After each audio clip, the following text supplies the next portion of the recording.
Hey guys, so today I want to make a quick little video here comparing my Sony Xperia Z having the latest Android 4.2.2. As you can see when we scroll down like this, looks pretty cool there with the theme. At least I think that's pretty new, and we can have more toggles that we can add, and it's called quick settings. We also now with Android 4.2.2 here on the Sony Xperia Z, we do have a redesigned lock screen here with lock screen widgets, so we can quickly launch the camera there, and also we can add more stuff here if we would like to have access to that pretty quick. We also have new things here, a new kind of menu down here and some logos that they have changed, and we can add our 4 favorite quick access apps here on the multitasking area. And then of course you have your normal scroll to remove things. We also do have some more things inside of the settings area. When we go to display and you go down like that, you have quick settings, and this is more freedom to tweak the toggles that you see up here. So you can tweak that a little bit more, remove the things you don't want to see. Extremely useful. And then also we do have some other things, but I made a full review if you want to check it out. Let's see. That could be a little bit annoying. So let's continue on here. So let's go down to About Phone, Android 4.2.2. Okay. And then of course we do have my iPhone 5 here, having the latest iOS 7 beta 2 that I've also made a full review of, been going over and all that, but we can go over it a little bit quick here, sneak peek look compared to earlier betas. It now has first of course voice memo, so when we load it up here we can record voice and everything. Awesome. We also have Siri, which talks now in male and female new voices. So what is 2 plus 2, baby? Okay, give me a moment. The answer is 4. There we go, taking advantage of Wolfram Alpha here. And of course, if we would like to do the same thing here with our Sony Xperia Z, I'm pretty sure we don't have a voice assistant, but there's one thing that we do have. And let's see, I think after first want to connect to a network, so of course we need to use that. I'm already on my Wi-Fi network on my iPhone 5 on iOS 7, so we can just quickly fire it up over here. Netgear, that's my network name if you're wondering. If you want to connect to it, if you are around where I'm at, you can say hi to me, take a beer with me. No, maybe not. Let's connect. Okay, there we go. So of course, what is 2 plus 2? If you want to use, what is 2 plus 2? The answer is 4. So as you can see, if you want to use voice assistant on the Xperia Z here, of course we can just use Google Now, which is nice. And of course we can also do other things like set alarm at 5 p.m. Setting alarm. And then cool thing here, we can quickly disable it. And then of course with Siri, set alarm at 6 p.m. Okay, I set an alarm for 6 p.m. And we can also quickly disable it here, very, very useful. So it kind of works both ways there. If you want to have a lazy voice assistant, you can definitely pull that off. Have a new clock icon here also inside of the new beta down here. Not a massive, super big deal over there. You also see when you use iMessage right now, you can see avatars. You have some quick tweaks on the lock screen when you are playing music. Not super big though. And then also the FaceTime app is a little bit changed. It's a little bit darker, and also we have apps like reminders, which definitely also has been adding a new little touch in how it looks like. And also apps like the weather app here have now an option to add more cities, so I added Paris there. And let's see here, do we have some kind of weather app here? We probably should have that on the Sony Xperia Z as well. News and weather maybe. and you can also set your location here, of course. Automatically determine my location. I'm just gonna pick a random location where I'm not located at. So if we pick Paris, let's see if we can add more places. Okay, so we can see weather over here, and let's see if we can see the weather over here. So you, of course, weather app, it's something that a lot of people wanna use.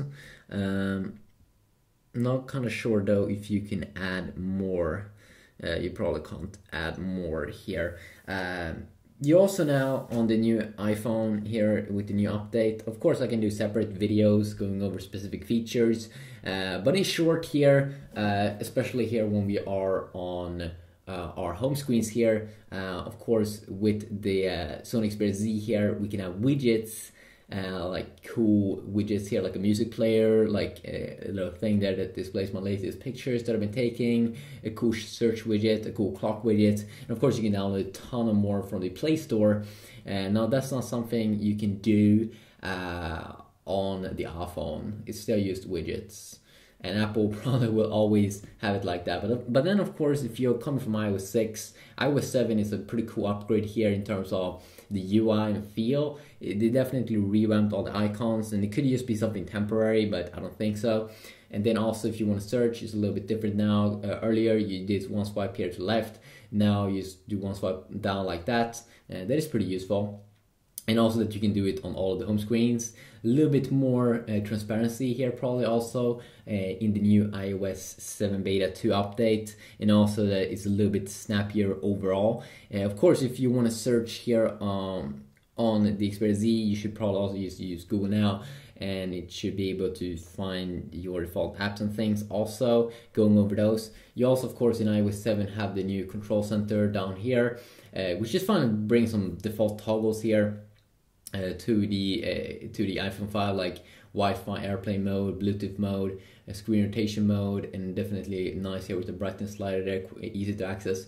You also in default mode have that accessed, that you can access it here on the lock screen, which is pretty useful. And you also have a quick access to one app here, the camera app, which is also pretty useful.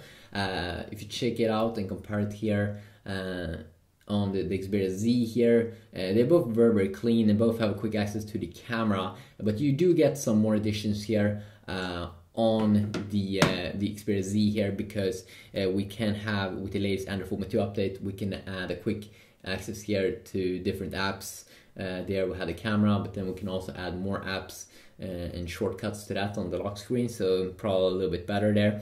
And also this new control center down here with these toggles, of course those are the things that you already find up here when you scroll down like that, and it has a nice touch there. Not sure if brightness light, if you can have that over here though. And then of course I think it looks a little bit more stylish here with like transparent background here on the iPhone. Definitely looks stylish. I'm probably can go over other things like the browser in separate videos, because there's just too many things to go over in one video, or I mean I can do that, but this is just going to be more of an overall look here. And of course also if you go down in the notification center here on the iPhone, they mainly focus here on the calendar, the stock. You can tweak this also, and then you do have a section here called All, and this is the place where you will see all of your messages from your homeboys and every girl that ever tried to call you and stuff. You will see that here, and then also you will have a missed page, so you can see everything that you missed, and this looks so badass when you can see through here. I think it looks so cool. And then of course in terms of jailbreaking and stuff, it could maybe come out in the future. And also the thing at the bottom here should probably be transparent, and that's probably going to come in later updates.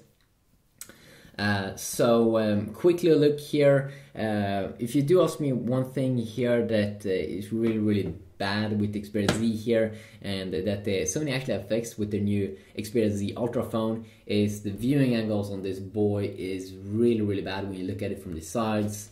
The iPhone use definitely kills it over there, which is a little bit boring there for It's a little bit boring there for the Xperia Z, but overall it's kind of like a great device. And then also I don't really like though the glass back here, even though it do have these edges, so it doesn't float around when you put it down on the table super much.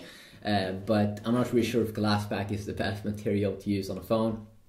I'm very happy how Apple removed a lot of that glass on the new iPhone 5 compared to earlier iPhone 4 and 4S, because they were just moving around on the table, and then also when you drop the device accidentally, many times it did break when you did do that with the iPhone 5. So just a quick little look here. Of course, I can go over more things in future videos, maybe browser benchmark, faster videos, just to compare some quick things. Happy that you did watch this video. You can leave your feedback down below if you want to see anything specific. If you like my videos, you can also subscribe, of course, to my YouTube channel and see me uploading videos like almost every day, not all days, but a lot of days. And then also, of course, multitasking. I'm not sure if I did show you that, but multitasking, of course, use one tap there, double tap here on the iPhone, and it's a little bit, it's the same as it was in the earlier beta, but I think they could have added a little bit more speed here when you want to remove an app. I also don't like that none of these phones, the Xperia Z or the iPhone 5, has a quick button to remove all the apps that you have opened up, like the Samsung device have. But yeah, quick little look. Hopefully you did enjoy. If you did, please leave a like, and I will see you all in the next video. Peace.